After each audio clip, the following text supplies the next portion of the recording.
You shouldn't be focusing on building the next Facebook or the next Microsoft.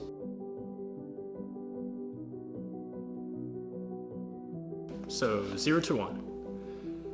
3 points from chapter 1. So before I start this video, I just want to talk about why I'm doing summaries of Peter Thiel's book 0 to 1. And the reason for that is because I think it's just a book that needs to be talked about more, especially in this day and age of startups where there are just so many copycats, so many people thinking of derivative ideas all the time. It's not about creating the next Facebook or the next Google. This is something Thiel talks a lot about, and he actually talks about this in his Stanford lecture, where he says that the next big thing is not going to be the next Facebook or the next Microsoft. The next big thing is going to be something in a class of its own. The next Larry Page won't be building a search engine. The next Bill Gates won't be building an operating system.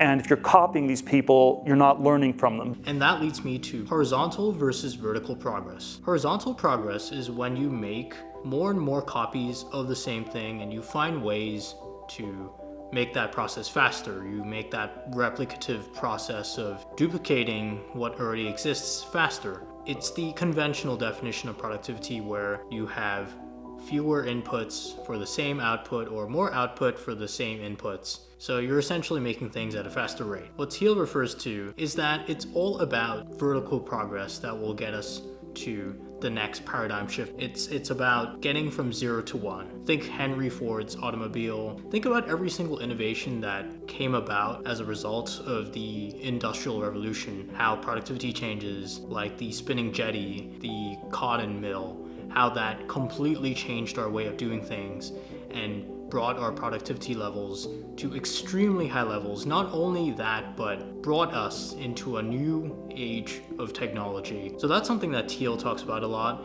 It's not just all about duplicating what currently exists.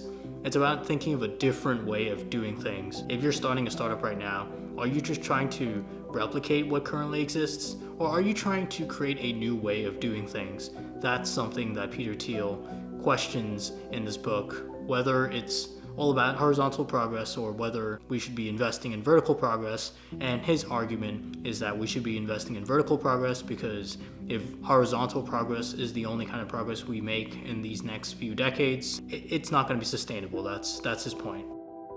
Courage is in short supply. When you're building a new startup, it's going to be hard to go from 0 to 1, and it's going to be hard to convince people that this is going to be the new way of doing things. And that's because there's uncertainty. And why is there uncertainty? Well, it's because you don't really know what the correct version of the future is going to be. That's the point of the future. You can't predict it. And that's what Peter Thiel advocates for startup founders to do. And it's to try to show some courage in trying to find new ways of doing things, find new ways of making vertical progress, not just horizontal progress, because it's easy to copy what currently exists. What's hard is coming up with a new product that entirely redefines a way of doing things. If you were to apply the jobs to be done framework, then you would get to a point where you create this new way of getting an old job done, which is what Henry Ford did with the automobile. Instead of creating a faster horse, which would have been horizontal progress, he created vertical progress by creating an entirely new way of moving around. So courage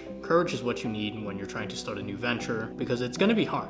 It's going to be extremely hard to go against the grain and just act on what may right now seem like a crazy idea. I mean, Tesla was a crazy idea, right? There's so many examples of people showing courage in the startup space, and I would encourage that you follow suit in their example. You follow their examples of courage and not really try to replicate what they were able to do with that courage, but follow their behaviors. It's not about getting the right answer. It's about doing enough so that you can get an accurate understanding of what the right answer might be. These are just ideas. Peter Thiel is just talking about ideas.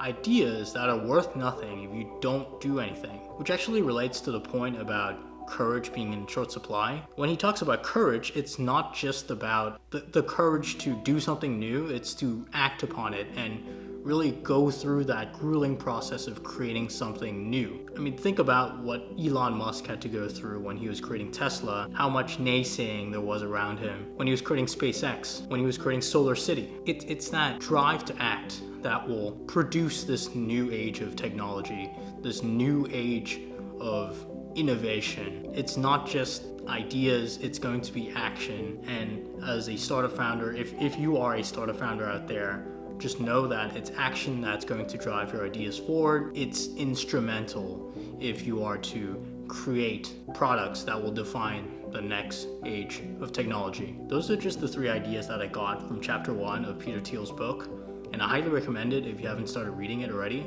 I'm actually rereading it now after like a couple of weeks of just doing my own startup and kind of like feeling the grind now, and I feel like I need to slow down a bit, which is why whenever I do that, I just read books like Peter Thiel's book. I watch his lectures, or I just read other startup books to try to gain a better perspective of my current situation. So that's it, guys, for this video. If you like this video, smash the like button, and I will see you in the next one.